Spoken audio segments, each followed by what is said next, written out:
All right, let's set the tone.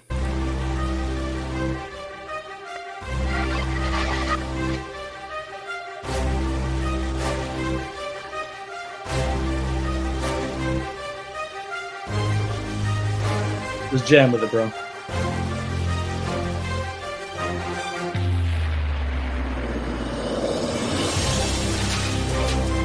Yes. Gotta pump you up. Right. Yes. All right, everyone. Welcome to the show that is Pound for Pound, the most power-packed punch in podcast media, where we cut through all the noise with authenticity and truth so that you find the purpose within. And I've been stoked about this show for a long time, man. And I'm going to get right to it and introduce my homeboy, Dan Barnes, who is the CEO and agency owner of Barnes Life Solutions. And we're going to get into what you do today, man. And I'm really excited for people to hear it. How the heck are you, bro? Oh, man, I am so excited to be on here, Brad. Humbled to be on here. Yeah. Hey, I told you before, a little nervous to be on here, but I'm so passionate about what we've got going on that I'm really looking forward to talking to you and your audience about this. So the truth is, man, you should be passionate about what you do. And I see why you do it. And I'm excited for people to learn about what you do, why you do it, and to empower people, man, so that they can remove themselves from any system of slavery that they're in. And oh wait, you didn't know you were a slave. Okay. All right. Well, then you need to keep listening. I promise you. Yeah. Tell me about your company, man. Tell me. And I'm just going to ask you for a small favor. Let's just take it slow. Full disclosure to everybody. My wife and I are one of Dan's clients, and that's one of the main reasons why I'm having him on the show, because if I'm going to bring you a solution, I'm going to bring it to you because I use it and because I'm doing it, not because I get paid a spiff on the back end or any of that, anything like that, man. Authenticity is key, and I like to really keep it real. So we are clients, and we are in the program that he's going to talk to you about today, and we're really stoked about it, man, because the idea of being able to pay off our house that we've only had for 4 years, to be able to pay off our house and be completely debt-free in, no joke, 5 or 6 years. That's insane, dude. People aren't going to believe me when they hear that. Yep. Most don't. I've used your story. I've talked, obviously not sharing your numbers, but I've told people this story and they're like, no, it sounds way too good to be true. So right. Dispel the myth, man. Let's talk about it. And again, talk to me and the audience as if we know nothing about it, because guess what? We don't. Yeah. What do you do? All right. So first of all, hey, thanks again, Dan Barnes. I'm agency owner of Barnes Life Solutions. I'm based in Dallas, Texas. Love it here. Been here a long time. I'm partnered with Symmetry Financial Group. So they're what's called an IMO, independent marketing organization. They've been around about 16 years or so. And my agency, so I have agents nationwide. We've got a great agency, and we do a lot of things within the life insurance umbrella. So traditional life insurance, right? Helping people protect their mortgage. Who doesn't want to make sure their families are taken care of if they were to pass away, right? That's the most common. That's our bread and butter of things that we meet with people that have just bought a house or just refinanced. That's actually how we met you through our friend Bobby, because you had just done this recently. So that's our most common entry point. And then we help people with protecting retirement. Someone's got an old 401k. They want to make sure they're not losing money in the market. So we help them move things into annuities and things like that. So there's lots of things we do, but what I'm most passionate about these days is helping people get out of debt. And we may get into the why behind that today, because that fuels my passion is what fuels my desire to sit down with people like yourselves, because I was not in a good place 30 years ago. And I wish this program has existed 30 years ago. And it may have, I just didn't have access to it. Right. Yeah. But this program we have is called Debt Free Life. Right? And it is all about helping people get out of debt in 9 years or less without spending any more money than they're spending right now. I'm going to slow that down. Right. Yeah. Without spending any more money than they're spending right now. And that's super, super important. That's the goal, right? Yeah. We're not trying to add another debt. Right. That's not the goal of this. Right. If it were to add another debt, it's the wrong solution, right? We're we're trying to bring a solution if you've got a problem. We're not trying to create a problem. That's right. Right. So if it's okay, bro, before, because that's a quick intro into a very very cool solution, if you will. Yeah. But I really do think that I guess I should ask, can you go back 30 years, bro? Because like, go ahead and tell the story, man, because I think people need to, people like to know the why.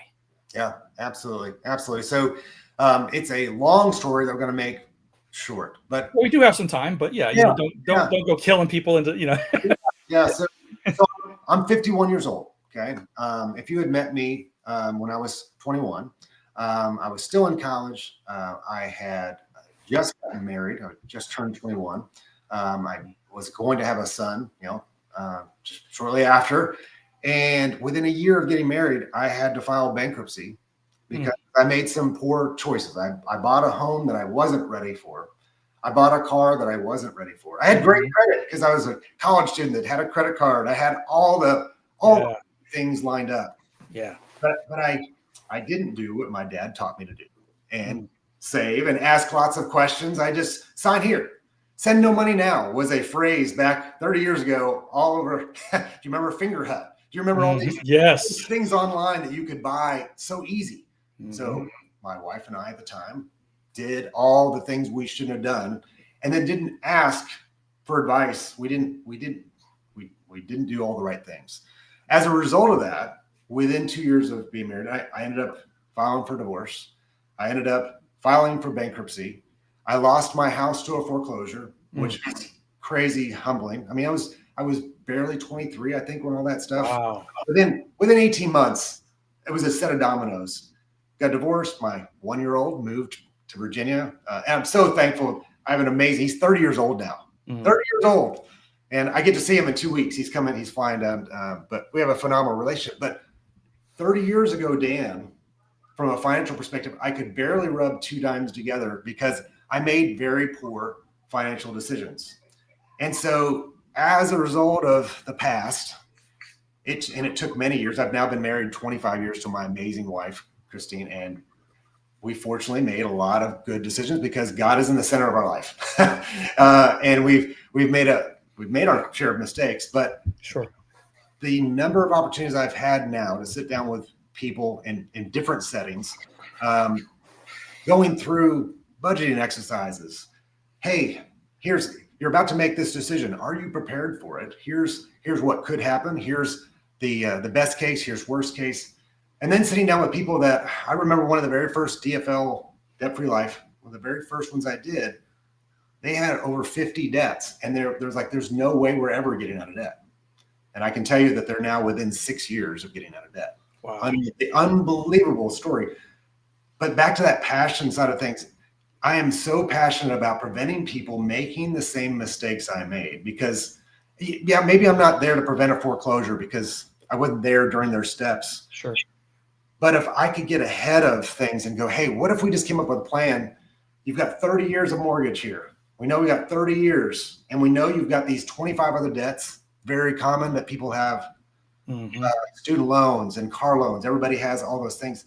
Let's just slow it down a little bit and evaluate what you've got and find a plan. I didn't have that back in the day. I didn't know anybody. There are pieces and parts of what we'll talk about today that existed back then. A lot of people are familiar with Dave Ramsey, right?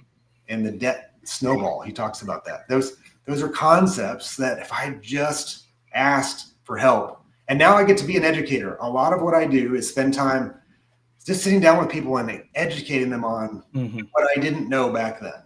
Yeah. So again, you got the very vanilla version, the very skinny down version. It was bad. I mean, I literally didn't know I was going to put gas in my car to go to a job. I was in full-time in college because I wasn't finished. I hadn't even graduated yet. Bought a house, bought a brand new car. I felt like I was top of the world until I wasn't 18 months later. Right. So. Yeah, dude. Unfortunately, I think that is a common story. Yeah. Yeah. It is a common story. And you stop to think about it because you said yourself, like, I didn't do what my dad taught me to do. You know what I'm saying? So that generation, it's not like they weren't trying to tell us No. not to do this and not to do that, but we did it anyway. And why? So, why do we forego the knowledge of people who are older than us and have been in the world a little bit longer than us, and then go buy the car and buy the house in college, man? Like, and then you got college debt as well, right? I'm sure. Absolutely. Absolutely. Pride was it was me. It was like, oh, look what I can do. Look, that's right. I had a great job. I had a great job in college, making great money while I was doing college. I just that is so true, bro. That is so true. It is pride, right? It Absolutely. is. I am finally free from my parents, my house. I get to go wherever I go and do whatever I want, and you know what I mean. Like, I understand. I get that. I totally get that, and that is a common thing as well. But it's and I don't want to like get deep into it just yet because we're going to. I promise you as we go along, but. I think people also don't realize, and while, bro, I'm not a proponent for being a victim at all. I hate that stuff so bad. But acknowledging truth is a different thing. Absolutely. Right. And I think we do need to talk about, the financial system here as well at some point, because you need to be aware of what you are in. Absolutely. You know what I'm saying? And what you are born into and how things are set up. Because if you don't come to the realization of how the game is played and you're thrown into the game, guess what's going to happen, bro? You're going to lose the freaking game. Right? You're going to lose the freaking game. Yeah. And what you don't a lot of people still don't get it. Yeah. That's the intent. Yeah.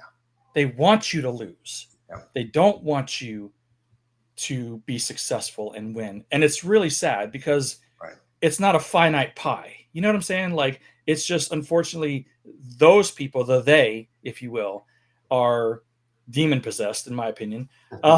Right? And their greed has no bounds. Yeah, absolutely not. You know what I mean? Yep. So rather than let me go off on a tirade, let's go back. So you put yourself in a bad spot. You had to file bankruptcy really young. Yeah. You had a house that you had foreclosed on. I mean, you lost it all, bro. Like overnight, lost everything. I mean, marriage, family, wife, and everything. Everything. It was so that perspective though is a part of that passion. Yeah. And when I'm meeting with people, I can generally relate to where they've been. Now, we'll talk about this in detail. I'm not able to help everybody that's in. Hey, if you're in collections, there are lots of companies out there that can help with that. That may not be an area I can help with, but the empathy I have for people that are in a financial position that they didn't plan for. I'm always talking about control what you can control. Some things you can't control. And my poor decisions created the mess that I landed in. Yes. And sometimes it's too late. So what I can do now though, and where my passion is, hey, we can't change the past. The past is done. Yep. And we can talk about what ifs all day long. What ifs can't change anything for the future, but we can sit down today and spend a little bit of time to plan for the next step, the things you can control. Right. And we could get into a lot of conversations about what you can control and what you can't. Activity and how you respond to the day-to-day outcomes are the two things how you respond, not how you feel. Sometimes feelings are man. But how you respond. Bro, you taking the conversation in a whole different direction here, bro. Like, I don't know if you want to do that. But all right. So that fuels, I should say, continues to day in and day out. Now let's talk about the program, bro. Let's talk about what you do, and get into it, because I think people need to know, because go into it, please. From where you started. Yeah. At a real high level. So our program is all about helping people to get out of debt. And so what I like to put up a few guardrails around, and I kind of alluded to this. If you're in collections, this program's not going to solve that. You're going to need to back up a step. And I have friends that are in that industry. Brad. So we've got people that can help helping you if you're dealing with collections things. But if you're in a place where, hey, I just bought a house or just refinanced a house, I'm making all my payments on everything. And then another qualifier, I'm generally healthy, because everything we do, I talked about this, our industry and what we do is in the life insurance space. So the program we utilizes some life insurance products that you have to be medically approved for. And I'll talk about that briefly. And there's reasons that the life insurance industry, why we use those, because there's some protections, and they're all legal protections against paying taxes. Again, legal, these are all things. Life insurance has been around for a long time, much longer than the IRS, right? Mm-hmm. There's been some new legislation over the last couple of decades that have put some guardrails around what you can do inside of a life insurance policy. So we can't launder money. That was what the mob used to do with life insurance. Can't do that anymore. But we use the life insurance policies in a way to protect your dollar. So we'll talk more about that in a second. But so my goal is to educate people on, hey, all we're looking for is you're making payments on your mortgage, you're making payments on your debts, car, any kind of unsecured debt or secured debt. Some of them you got 0% interest on now, and you're going to pay in a couple, years. You're in college. Regardless, we go through and list out all the debts, and we're looking for, hey, are you paying extra on any of them? So we're looking for some what we would call inefficient dollars, right? Inefficient dollars could mean, well, yeah, we spend $100 a month on coffee. Okay, is that the best use of your dollars? I don't know. When I meet with clients, I was like, I just want to get a big picture, and I'm here to educate. I'm not selling them anything. I'm really clear with every client I sit down with. Hey, I want to understand where you're at. I'm not presenting you something that's going to make you rich tomorrow. There isn't anything that's going to make you rich, right? But you are going to get out of debt if you follow what I show you. And it's not part of some multi-level marketing scheme. There are things out there. So be leery. If someone's talking to you about, hey, send me $100 and we'll talk. No, right. You're never sending money. Did you and Gina send me any money? No. No. That wasn't a trick question. I was like, wait a minute, I don't do it, did I? No, I didn't. You didn't, because I'm in the life insurance industry. They take care of us. That's awesome. So what I love is I get to educate people for free. It doesn't cost them any to work with me. So I'm anxious to meet with anybody that's like, I don't know if this would work. Let's find out. Let's sit down for 30 minutes. I'm going to ask you a bunch of questions.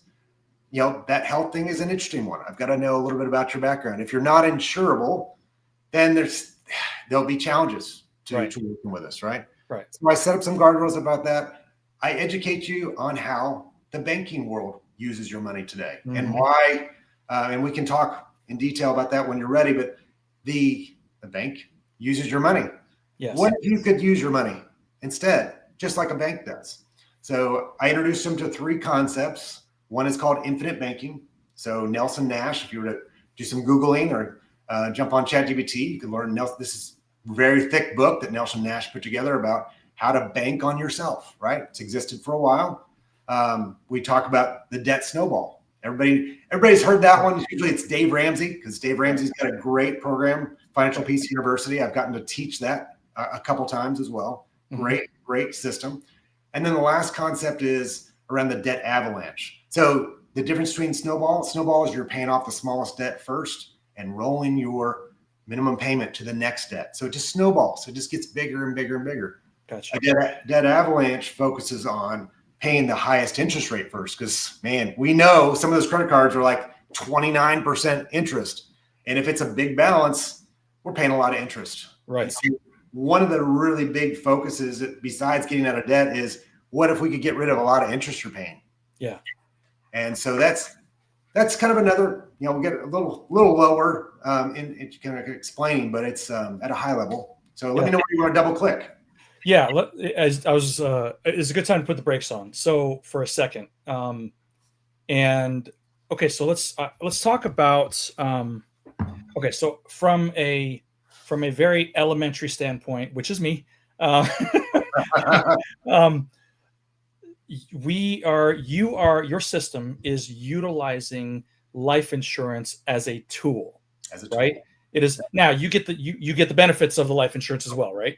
Yep, absolutely. Okay. You'll end up with a tax-free death benefit. Okay. Most of the things we use also have living benefits, which Okay. means that even if you've passed away, if you have a chronic illness, you can draw on those funds. So it's got the death benefit stuff. That's not the focus. That's not the reason we're doing it. It's icing on the cake. It's a plus. Okay. So we're using life insurance as a strategic tool to help you get out of debt. And you have the life insurance and those benefits, which is icing on the cake. And let's expand a little bit more, because I think people will find it interesting. Because I've seen stuff on TikTok and a few other places. These people that are talking about being your own bank. You kind of alluded to it a second ago. Be your own bank. Be your own bank. Well, that sounds cool, but I scrolled already because you didn't tell me how to do it. Right. You know what I'm saying? So can you like elaborate on that concept? Absolutely. And then also move into how you use that, how you empower people to use that themselves. Yeah. So let's first talk about real simple bank. So let's pretend you have $1,000 in a savings account, and we're gonna give you a Capital One savings account, which is giving you 3 or 4% interest, because they're nice. They like to give a little bit higher interest. But it's simple interest, right? So there's simple interest and compound interest, right? You're not making money. You're making pennies on your dollars in a traditional savings account. Hold on a second. Sorry. Can you? And again, I'm sorry to put the brakes on so much, but you and I both know, overwhelming majority of people have no idea what any of this stuff is. Right. Can you give them a quick footnotes on simple interest and compound interest and the difference before you move on? So with your simple interest, your money is growing much slower. I wish I could give you a great solid definition. Just simple. So simple. You're gaining interest. It's not compounded on top of your original dollars. It is going to be, I apologize. It's okay. No. We're doing it. Yeah. This is one where compound interest, you're growing your dollar off the original dollar, and it's compounding daily versus in a bank you're getting. Oh boy, I apologize, Brad. No, it's okay. So let me see. So let's say you put $1,000 in the bank.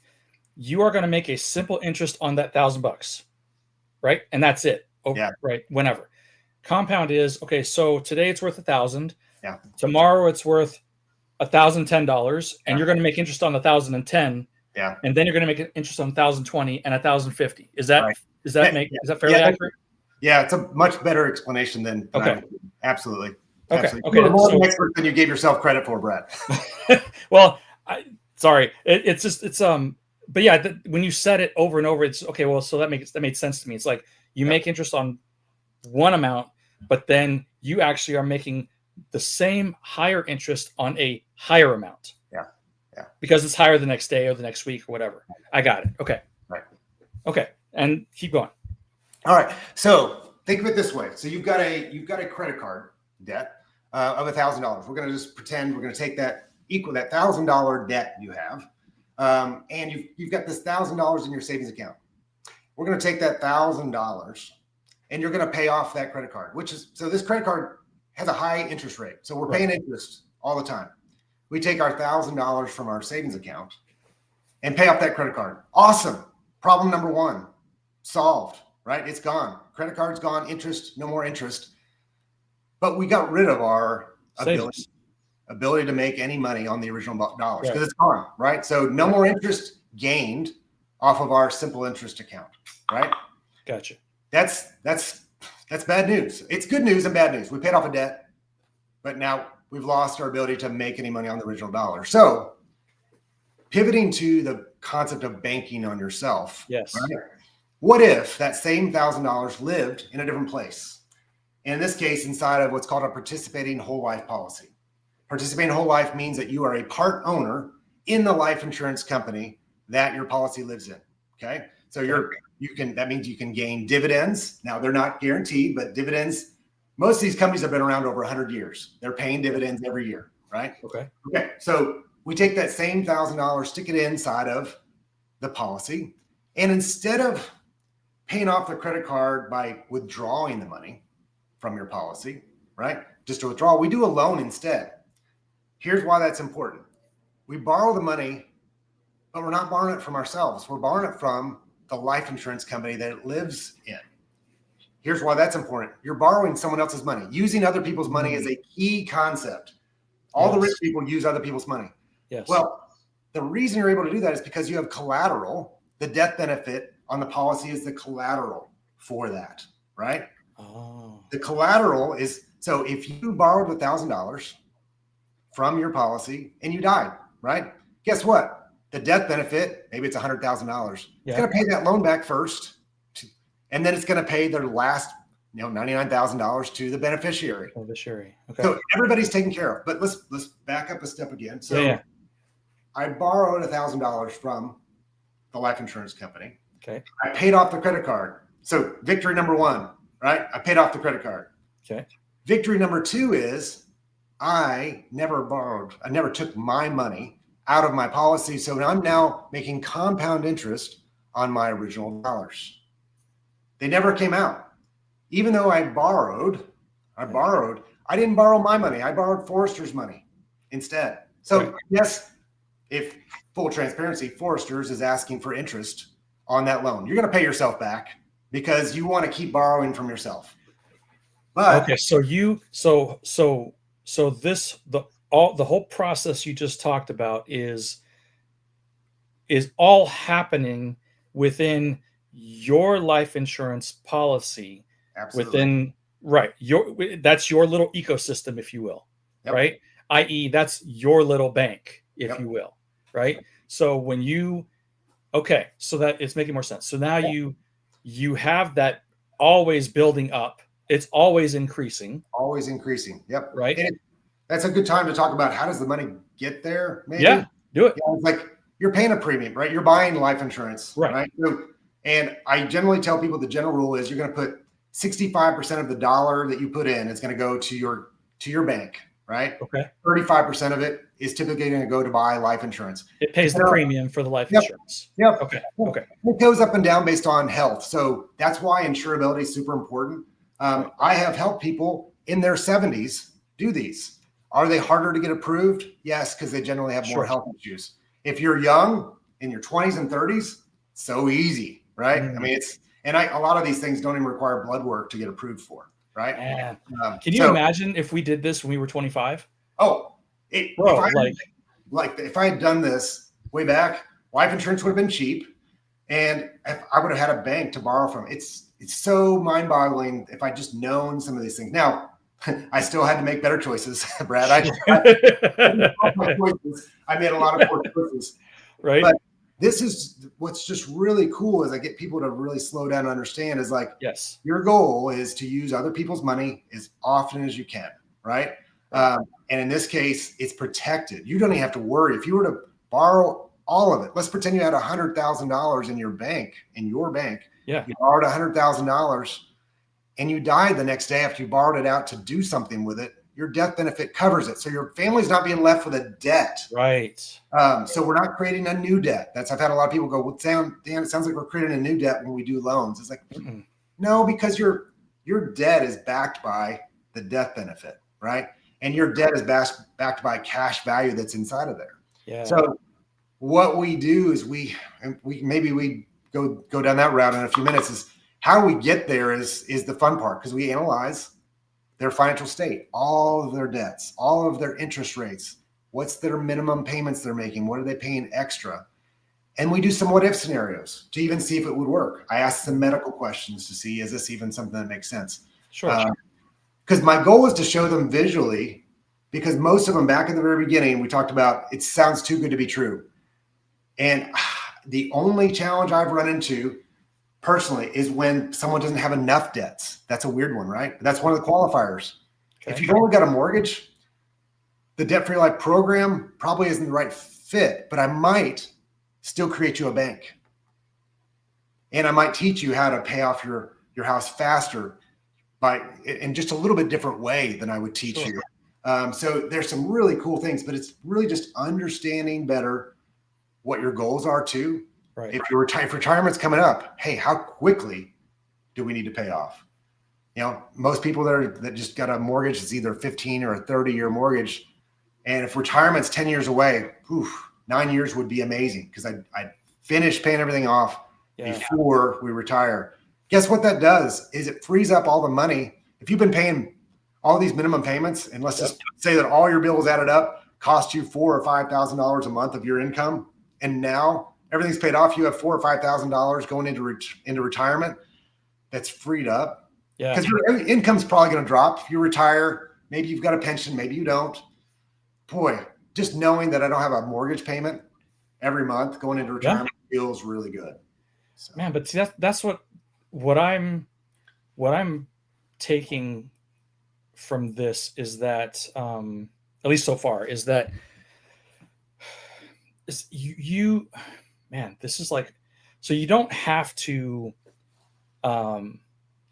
you don't have to like take so much money and invest it in this or that to ensure that you have a healthy retirement or, enough, wealth built up to retire, or, what I'm saying? Like, this is actually, it seems like it is a more easily achievable system to tap into.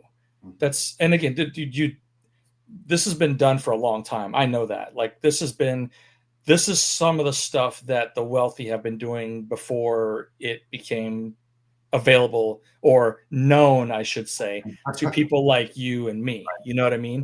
Yep. So, yeah, dude, this seems like it's more attainable. So, like, if I can sidestep for a second with you, bro, like who is okay? It's not for someone if they, because again, we just want to be authentic here, man. We want to be transparent. Yep. Like, there's no reason. Like, if it's everything in the world is not for everybody. It's just how it is, right? Yep. So if you have certain health issues that have been documented and etc., right? Like, and you know what they are. I don't know what they are, but you know what they are. And you don't have to tell them what they are right now. They can talk to you. Sure. Then you'll tell them, okay, the chances are very low of you getting this, or I might be able to, get you here, blah, blah, blah.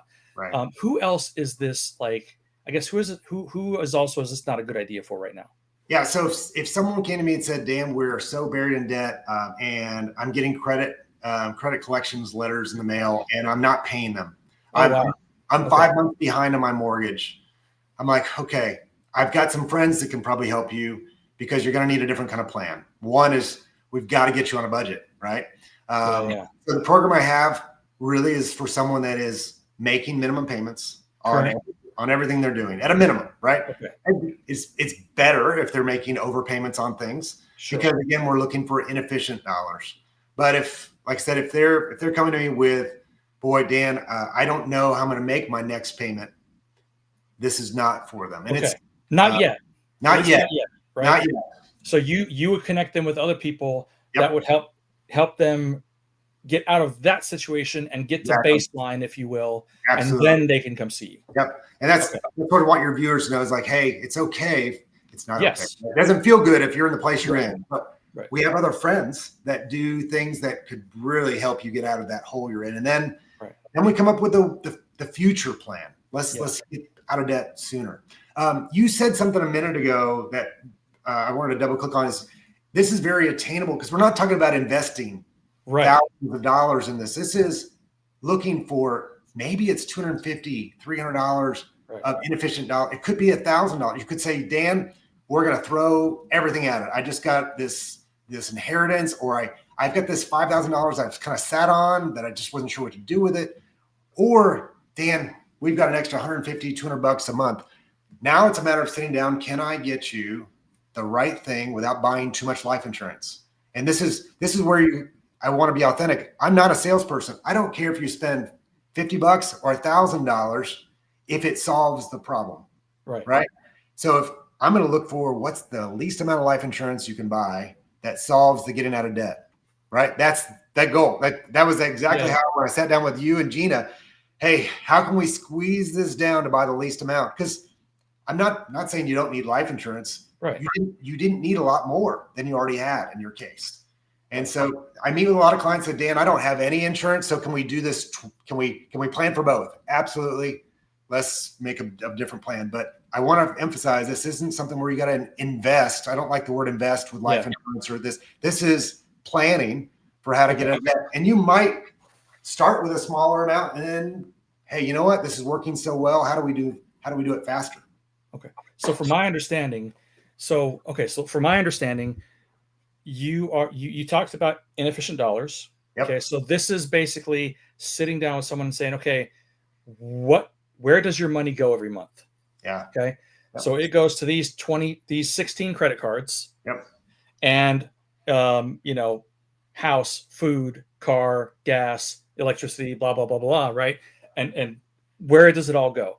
$100 a month at Starbucks, whatever it is, right? It's like, paying $50 more on this credit card. Okay, great. So you would take that $50, that $100, that X amount, whatever it is, and come up with an amount that equates to inefficient dollars. Yes. That you will use that and implement a little discipline, right? Right?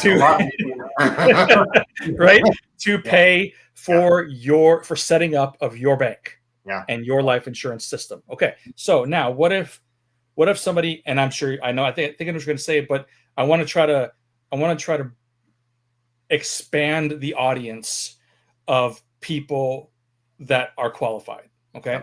So you have a lot of people in that situation where they're paying all that they're in debt, and they do, even though they're in debt, we've all done it. We spend money on things we shouldn't, right? And it's hard for us to not spend that money. But if they can just see through the fog of consumerism for a second, right, and focus on themselves actually and their future and what it looks like, because you show them, man, you did a great job of showing us the numbers and the time frame and like all the details that we were looking for. You showed that to us because it's just math, right? It's just numbers. It's everything is in the software. So you have those people in debt, $150, $200, fine, whatever. But what if somebody came to you and said, yeah, we're in the situation, man, but we do have a couple $1,000s in savings.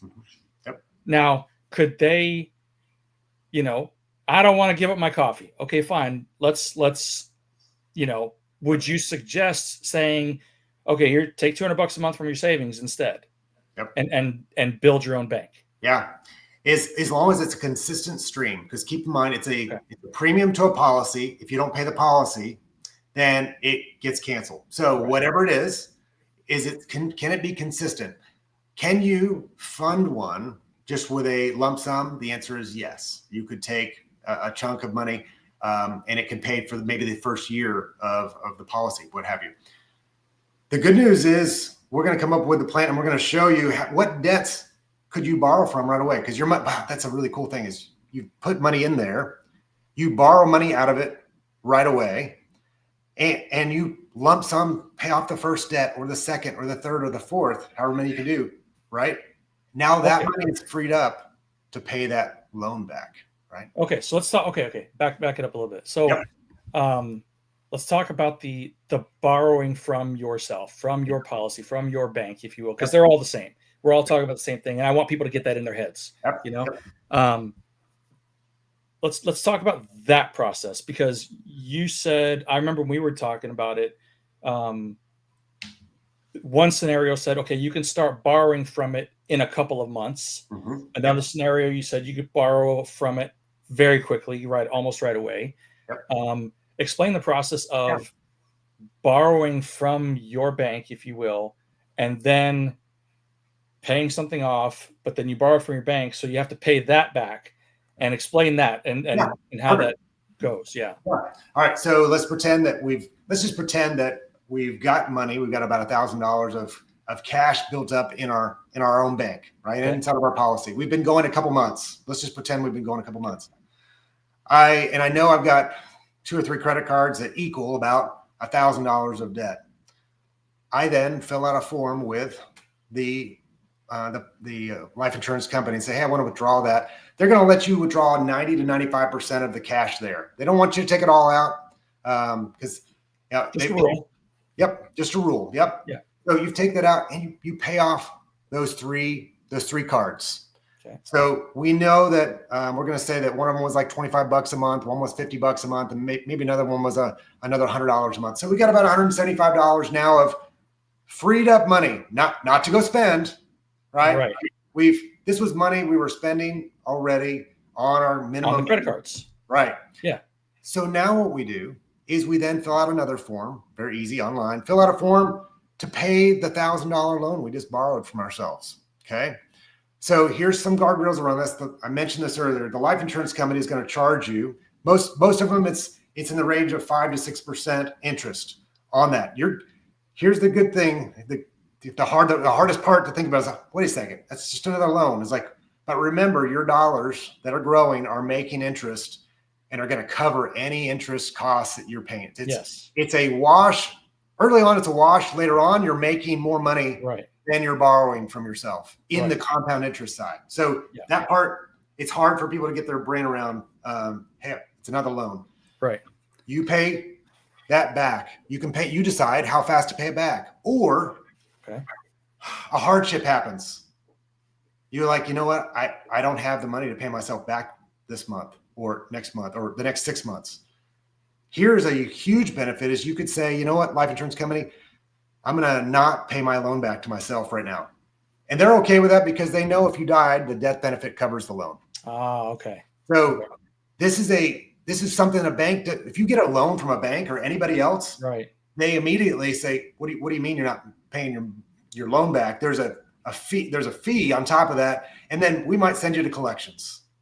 Right. So banking on yourself gives you flexibility and freedom, but discipline is critical. You said it earlier. The goal is not to stack up a whole bunch of loans on yourself. And again, you can only borrow from the cash that you built up. You can't borrow from the death benefit. That's a common question. So you've got to be disciplined with this, but it's a very simple process of borrowing from yourself, paying yourself back when there's enough money in there to pay off the next ones. And the software we use shows you exactly, hey, here's when you can borrow from yourself. And then here's when you can pay for the next one and the next one. Now we're making assumptions that you're paying yourself back. We can talk about that. If we were to meet together, I would walk through, slow it down, be disciplined. We're going to walk through the first couple of these together to make sure you know how to do it. But that's the simple mechanics of how it works. Did I miss anything that you want me to double click on? Yes, because I don't think you missed anything. I'm just getting clarity here. So, because this, as you remember, I'm sure this was my issue. So let's just keep it simple.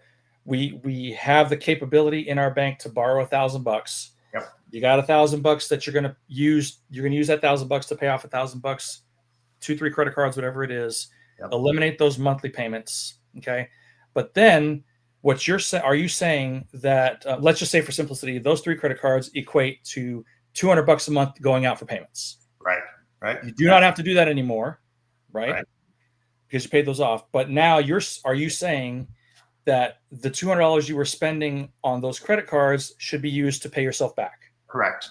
Okay. So if by that system, you pay it off once, okay, then at $200, it's going to take you 5 months to pay it back. Is that accurate? Okay. Now, in the meantime, tell me if I'm wrong. During that 5 months, your amount that you can borrow is increasing in the background. It is. Okay. So that's there's layers here. Absolutely. That people need to realize. So because I was thinking like, man, that's gonna suck. I told you that. I said that's really gonna suck if I have to like take out a couple $1,000, pay off this debt, and it's gonna take me 6 months to replenish it to be able to borrow it again.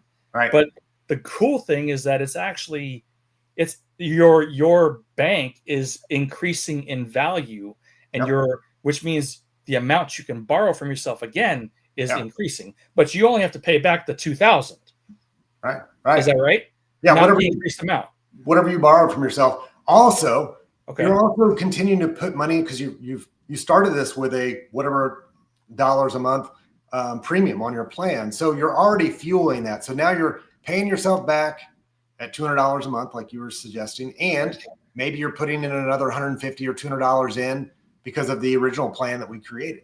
So now you're your dollars are growing in twice, and you're getting compound interest, and every year you're getting potential dividends as well. So there's like layers of and it's often, what I love seeing is very often that year one and year two, we pay off a slew of debts, because it's, especially if you're disciplined, right? Because we're paying off, most people I work with, we're doing the debt snowball, because they've got a Lowe's credit card with $500. They've got a Home Depot card with $600. And so it's very often we can pay those back very fast. So anyways, yes, you hit on a really key. This is not wait a long time in most cases. The one that you end up stuck with is like the mortgage is the big one. You're going to save for the longest. That's the last, right? Yeah. That's the last thing, generally speaking, right? Yeah. Okay. So, but that really, once you get to that place where that's it, that's all that you've got left. Yeah. All the rest of the credit card debt and all their debts, they're gone. Yeah. Right. That's what I was talking about in the very beginning, where, and our situation was a little unique. I think you would agree, right? Because I recently lost my mom, and she left me a little money and all that kind of stuff. And you know, I hated to lose her, but at the same time, you know, her passing, you know, has enabled me and us as a blessing to do some things, and this is one of them, you know. So but that's where it gets exciting, man, because you are no longer looking. For us, it'd be 26 years we're still looking at on the house right now, but in less than probably 6 months, we're going to be looking at paying off this house in 5. And all of our other debt's already gone. The momentum, and that's where early on, man, if people can watch what this does and be disciplined for those first 6 to 12 months, is where I see most people have the biggest. I was like, oh, this really does work. And you're like, so that is also the place where I've seen people, I've watched clients go, well, you know, I don't want to pay myself back for whatever reason. And they revert themselves backwards. So key on this is discipline and meeting with me quarterly. I'm not selling you something quarterly. I'm just meeting with you to see, are you still on track? Right. Well, and if you're not, like, Dan is your confidant. Dan is your advisor. Dan is he again, he's getting paid regardless, man. So if you're disciplined or not, and you're in the program, he's getting paid regardless. And but the truth is, like, you care, man. I could tell that you care because of the way you speak to people and how you helped us. But okay, so that guy you just spoke about, he says, I don't want to pay it back. But I mean, my point with that was talk to Dan about why you don't want to pay it back. And maybe Dan's going to see something with a new set of eyes that you aren't seeing that can help you get out of the mess. And life happens. Yes. When I meet with clients, I had someone say, well, Dan, this is my 15 debts, but we know we're going to buy a car in 2 years or maybe a year. I was like, hey, that's not an issue. Just know that we'll factor it into our plan when you get there. The good news is you may have some money you can borrow from instead of going to a bank. Depends on what you're borrowing. So, you know, it's life. Life happens. Yeah. Don't get yourself so fixated on, well, man, we can't make any changes, because you can. Yeah. We can adjust the plan. If it takes longer, I guarantee you're still saving. Yes. You're saving a ton of time. In your case, I often see 9 and 10 years on 30-year mortgages. That's very common. Which is great in itself. I mean, love to see in Europe, you know, what we see. The average, I would say, is 9 and 10 years. And then it just plays out different based on everyone's situation. Yeah. Yeah. And it's, and I don't know if things have changed, man. I don't know if banks have gotten any nicer, but usually the approval process from borrowing from yourself is a little bit easier. This is super easy. You literally go in there and go, click, and 2 days later you have money in your account to make a payment, pay something off. So, man, that's crazy, dude. It is crazy. It is. That is crazy. And see, that's man. Okay, so I'm all over the place right now because it's like it's clicking. The program I'm already in, it's clicking more now. I let Gina handle that stuff really, but But this is good because I can guarantee you, people watching this know a lot less than I do. Yeah. You know what I mean? They know a lot less than I do. So, okay, so we've dove into the concept of being your own bank, Yep. using life insurance as a tool, as a system, which sets up your bank, how to borrow from it, how to pay back, what's happening in the background, what is the next thing that people need to know? Yeah. So, hey, once you've paid off all your debt, don't cancel the policy. Now you're going to use it as a bank for all your future purchases. Right.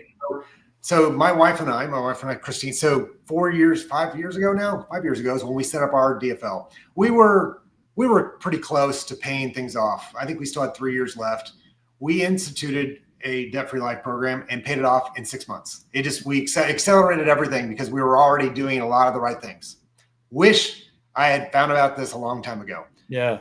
But here's what we did. Now what we have is considered an IBC, an infinite banking account. So basically now, when we just bought her car about 2 months ago, I did not go to the bank. Yep.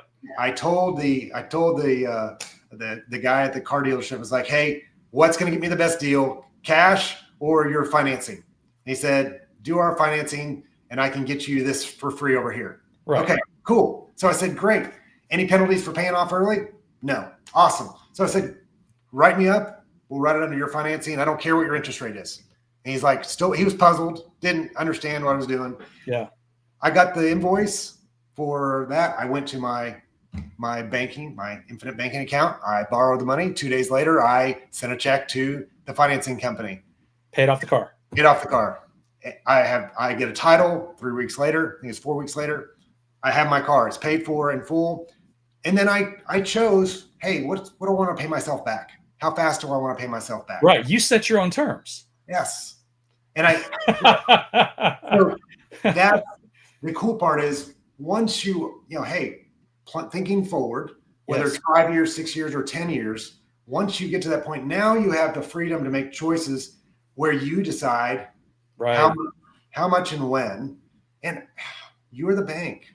So the banks get to lend your dollar out 7 times legally. Your $1, they can lend out your $1 up to 7 times and make different levels of interest on every one of them. They're loaning out doing personal loans. Yep. I have known people, this is very complex. I'm not an expert on this part. I've known people to lend money from their IBCs and make interest on the money they lend out. It's complex. You probably got to have a lawyer, probably your CPA involved. Yeah. That's where people make their money work for them, because now they're making compound interest on the money that never left, and they're making interest on money they lent to somebody. Pretty cool. Yeah, actually that makes sense, because another thing I think, and tell me if I'm wrong, but I think that when people first get introduced to this, and then they learn everything we've learned up to this point, right? I think we have a tendency to think that the amounts are always going to be those small amounts, like that $1,000, that $3,000, that $5,000, and everything else. Yep. But I'm glad you told the story about how you bought the car, because I'm sure that car was at least 20, 30, 40 grand. Yeah. Right. So or higher, and like, it's still working when in the background, it's still building compound interest in the background. You know what I'm saying? It's still growing, whether you remember it's growing or not, it's still growing. Yep. And so, those amounts can get big. I mean, like, you want to, what if you had 50 grand in there, or 100 grand in there, or 200 grand in there that you could borrow from? It's going to keep increasing. You want to remodel your house. Okay. Take 100 grand out of your own bank. You don't have to go through all the rigmarole and all the qualifying with the bank and all the paperwork and all. Oh my God, I get a headache just thinking about it, bro. Oh my God. You know what I'm saying? Like, and then they can take your house if you don't pay, and on and on and on. It's such a mess, dude. If you have an audience out there that's not in debt, doing a variation of what the program that I have is very possible. And it's just a matter of, our goal is to not buy you too much life insurance. Because it does require, this is the legal side, the IRS side requires you to have a certain amount death benefit based on the amount of cash that is in there. So, without going into what's called a modified endowment contract, a MEC. So, anyway, you're going to have people in your audience that are up to their eyeballs in debt, and you're going to have people that are not, that are, hey, we're stable, we don't have any debt, but we don't know what to do with our money other than, so doing an infinite bank is something I help a lot of clients set up. It uses almost the identical process. It's just, I'm not going to generate a debt program. Hey, here's your payoff plan. Right. You're basically just setting up the bank for them. Yeah. Right. And then they fund it with however much, the premium, whatever the premium ends up being. Yep. Okay. And then, of course, it's the same thing happens in the background for them. Exactly. They're just not utilizing it right away or for however long if they don't want to, and right. all that. Okay. Yeah, that I had never thought about that, man. Like, yeah, you have $100,000 in there. You got people. You want to lend it out to people. You have your legalities and your agreements and all that stuff in place. It's your money, right? I mean, and you can make an interest twice. Which is exactly what a bank does. Right. That's crazy, dude. And so there's a lot of people go, hey, Dan, is this even legal? Is it something other people do? Yeah. So just so you know, Bank of America, and this number's grown, but last I looked, they have $23 billion in infinite banking participating whole life plans. $23 billion. And if you were to look, this is all public. You can go out and find the top 10, top 20 banks out there. I think it goes 23 down to 15 billion. Most of the top banks have over $10 billion rather in infinite banking. Disney's one of those big ones. Mm-hmm. So it's used by the big companies too, because they know that it gives them control that they don't have, and they're making money when they're spending money. You hear that? I spent money on that car. I spent a lot of money on that car, but I'm making money exactly at the same time. And we're gonna spend 5 years paying ourselves back because we can, right? Right.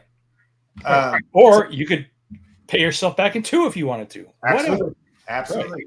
Yeah. Or in 1. It's up to you. Like that's the freedom you do not have when you go to the banks.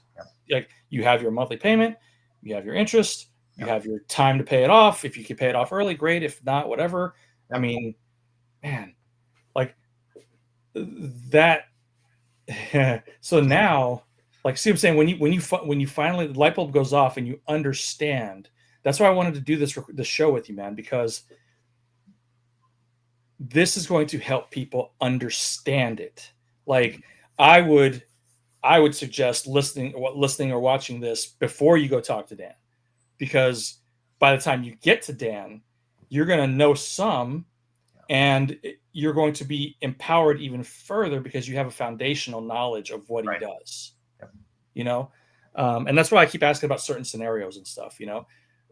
More fun scenario is kind of cool because once it's built up to an amount, you can borrow for whatever you want to do. Like Gina and I are talking about buying condos on the coast and as real estate properties and renting them out. So awesome.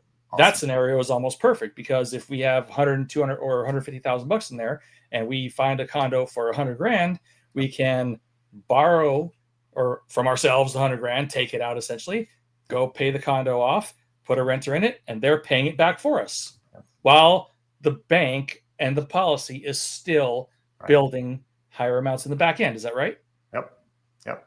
Yep.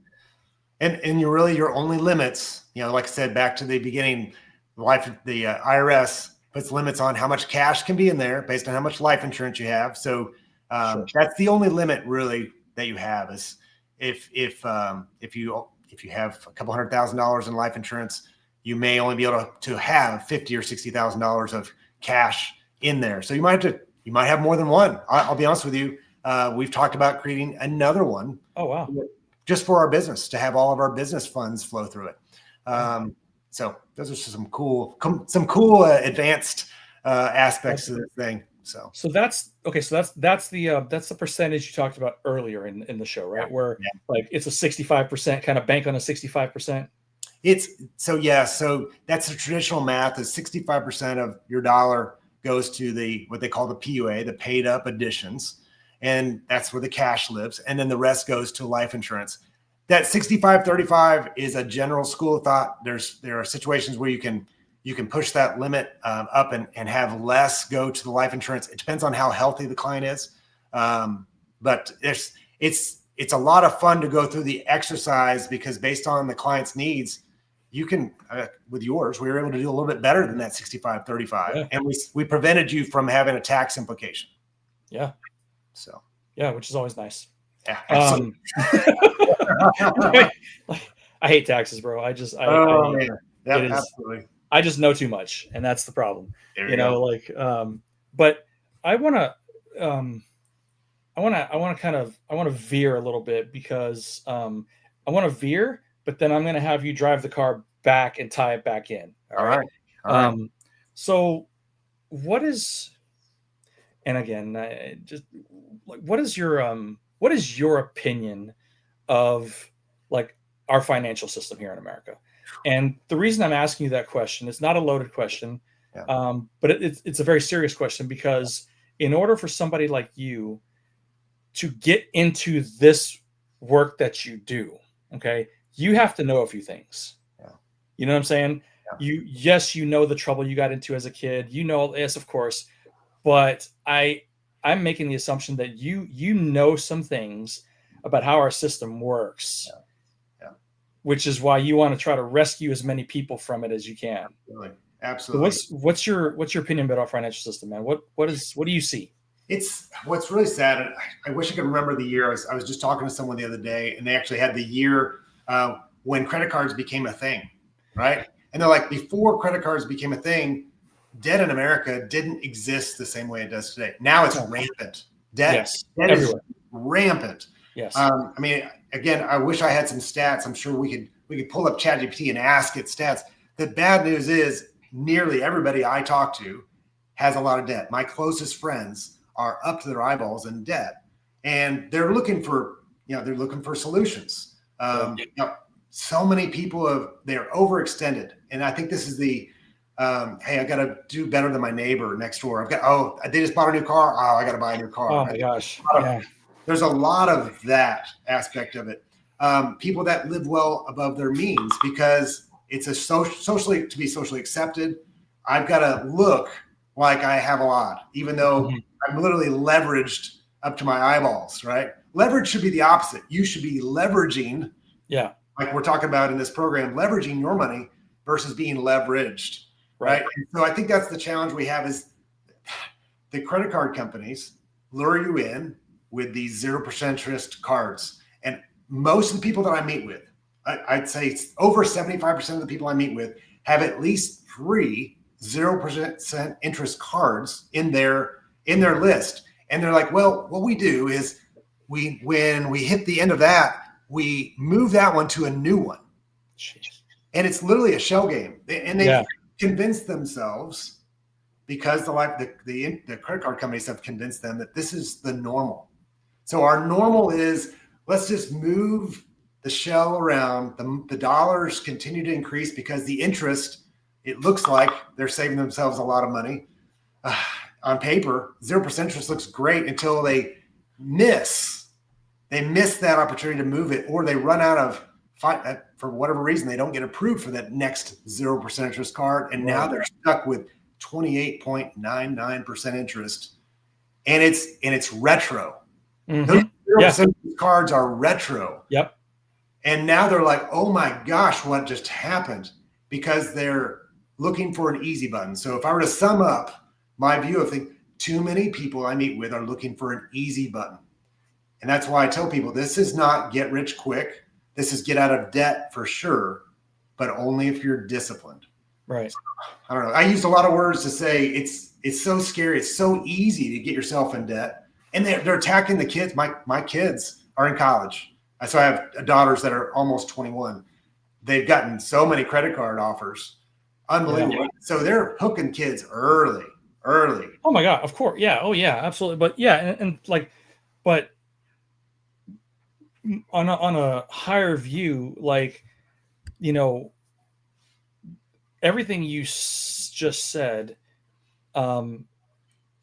it tells me that, again, these credit card companies, it's the banks. Oh, absolutely. It's the banks, right? And it's the problem is that this stuff is not sexy, man. Right. The problem, that's what I'm saying. It's like to go and educate yourself on this is, for most people, a snoozer. You know what I mean? Yep. I find it interesting because I see the evil in it. You know what I'm saying? Yeah. And I just know that the system itself is not structured for you and I to win. Yeah.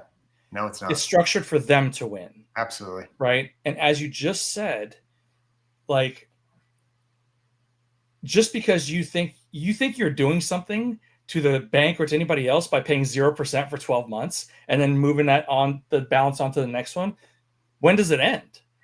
It doesn't. You got to pay the piper at some point. You know what I'm saying? Yep. And so what they don't realize yet is that they think they're winning in the system a little bit. The truth is, your liability is their asset. Oh yeah, absolutely. You're contractually on the hook for it. Right. And so what Dan is trying to tell you, and what we are trying to educate you on today, is to not be their asset anymore, is to flip the script and be your own asset. And this system is a great tool to do that. I mean, like, just like, again, I'll go off, man. I don't want to go off, but like, just like, if you still think our healthcare system was structured and set up to make us healthy and heal us, you're a freaking moron. Yeah. I'm sorry. It was not. And it's not. Just like the same, every system that we have, bro, it is not set up for the average person to win or to succeed or to gain wealth. Think about it this way. How would the banks prosper so handily if they didn't have all the consumers' liabilities being their assets? So they have a very vested interest in keeping you poor and keeping you stupid. Yep. It's shiny. Hey, look over here. I got another deal for you. Yes. I got another deal for you. Bro, I mean, we've all experienced it, right? Absolutely. You go to the mailbox, you get this cool envelope with nice colors on it and everything else, big 0% interest. In other words, and we feel that little mini dopamine hit right away, don't we? Like, oh man, like they treat yourself. Oh my God, they think I'm special. They think I am just, man, they want to give me this great offer because I'm so special. Yep. Man, we got to stop falling for it, bro. Absolutely. We do. We got to stop falling for it, man. It is just, it is entrapment and it is enslavement. Yep. Like, I really hope people listen to this and bulbs go off, man. I hope people just start like, you know, if there is a plan for everything, okay? Like, so no matter where on the spectrum you are, there is a plan for everything. If you are drowning and you can't pay your bills and whatever the case may be, talk to Dan. He's got people that are trustworthy that can help you get out of that situation and then get back on your feet to the ground zero. Then once you're there, that point, you can talk to Dan, who I can vouch for is trustworthy, and then expand your horizons, if you will, and then get your own bank going, right? If you're living on the street, there's still a path. You just have to be willing to get on the road. You have to be willing to do it. And if you're there, I'm so sorry. Like, you know what I'm saying? But there is a way. There is a way if you choose to entertain it, and if you choose to humble yourself many times. That's what you have to do, is to humble yourself and get on the road and not care about what anybody's going to say or think. Yep. And you have to do it. It's the hardest part. I think that's probably one of the hardest parts, is the pride factor of this. Is like, how did I let this happen? And if you're married and you've got kids, that's probably where it hits the hardest, because you feel like you let your family down. So take that moment to go, you know what? The next step is to get control of what I can get control of. Yes. And find someone to help you. It's not up to you to jump on ChatGPT and find a solution. No, find someone that's trustworthy that's done this. Whether it's me or there are lots of organizations out there that you can trust. And hey, by the way, if I can't help you, I know people that can help. Right. So use that network. I I don't know all of your audience, Brad, but I imagine you get you're a connector to a lot of different types of people. And so leverage that. Well, yeah, I mean, like, look, if that's a good thing. Like, I always appreciate if I'm talking to somebody and it's like, hey, man, I would love to be able to help you, but I'm not the right guy for you right now. I can't help you right now. Like, being told that with truth, right, and respect, Yep. man, like that I will come back to you for something when it's time, you know. So Dan will not try to force this on you into your life if you are not ready for it, or if it's, you know what I mean, he'll tell you. So yeah, man, that's like, again, we could keep going about the financial system here, but it's let's just, yeah, I just want people to understand it's not set up for you to win. And they don't teach this stuff in schools on purpose, because, again, you can draw it out on a map, man. You can draw it out on a diagram as for the connections and how it all comes full circle, if you will, of the same people making money. But that's why, especially like you said, if you have kids, man, I don't have kids, but if you have a family and this has hit you, bro, that is your motivation. Absolutely. To connect with Dan. All you got to do is scroll down to the show notes. We're going to have all his contact information there. We're going to have everything that you need to get right to him. And you will speak to Dan. You will not speak to an associate. You will not speak to a secretary. You know what I'm saying? You will speak to Dan himself. So just know that. And if you have kids, man, that's like, and you're concerned about the future and how you're going to pay for everything, start now. Like, start now. Like, I don't know, man. Now that I've gotten a better understanding, like I even told Gina after our last call, I'm like, I still don't get all this stuff. I still don't get it, Yeah. you know? And she was like, I do. So we're okay. I said, okay, well, I think me and Dan need to do a show, because I think that other people will need to hear what this is all about in a very simple way to understand, and play out some scenarios. But I think, I don't know, man. I think we did that here. Unless there's any, is there anything we missed that people really need to know? Anything? No, I think the key for people to realize is that this is your opportunity to take a moment and plan for the future. You can't fix the past. You've already made those decisions. There is no magic to go backwards. You wouldn't want to change it. We could play on that. We could pull on that string for a minute, but if you made a change, your life would probably be totally different and not necessarily in a good way. Right. But right now, let's take a moment to plan for what's next. What's the next step? And don't look for an easy button. There isn't one. Right. There isn't one. So slow it down. Find someone you trust, whether it's me or somebody else, and just take the next step. If you don't have a budget, spend some time writing everything down, right? Because a lot of people I talk to, I don't even know what we spend. Ooh, right. Let's start there. Bro, that can be a very humbling experience. Absolutely. Well, and I've watched marriages fall apart because one spouse or one partner did not know what the other one was doing. And so you can repair a lot of big challenges. That's a whole nother podcast topic. Yeah. Just having a budget can save your marriage. Yeah, man. So anyways, I think hopefully this was a good introduction. I know a lot of people, even after watching this, they're going to be like, man, until I see it, my own numbers, it doesn't make sense to me. It's like, cool. I'll give you homework. Dan will show you the numbers, man. Dan will show you the numbers. I can assure you, numerous times he will show you the numbers. You will see the tangible. Yes. Yeah. But you just sparked on something that I want to touch on real quick before we go, because again, this is another arena where, man, like, people have been dying since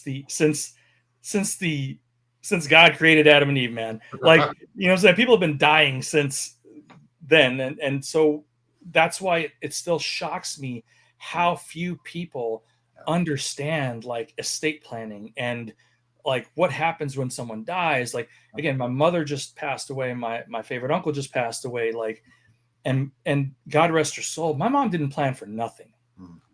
She planned for nothing. Thankfully, there wasn't anything that I would have to pay on. You know what I'm saying? Like, but I bring this up, and I know it's not the most exciting thing, man, but let's go back to the system for a second, okay? If you do not have things in place, okay, guess who gets everything? Yeah. Uncle Sam. Yeah. The government. Yeah. On purpose. Set up that way from for a long time now. Okay. So if you do not, and just so you know, and the reason I know this is because Gina's gotten real deep into this stuff recently. Okay. Having a will isn't enough.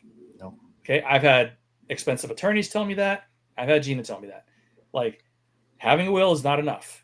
Okay. Because if there are any, like, the bank accounts can get frozen, everything will go into probate. And what that means is now in probate, you cannot touch any of those assets until it is resolved. How do you resolve it? Guess what you got to do? Come out of pocket, hire an attorney, and you're screwed. It'll get done eventually, yep.